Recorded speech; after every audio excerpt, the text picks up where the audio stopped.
Well, here we are, day 614. We got a little crusty 4-leaf and what I like to call a Christmas tree 5-leaf.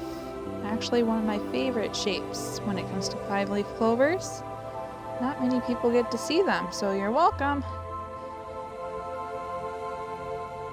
And I will do my best to see you tomorrow.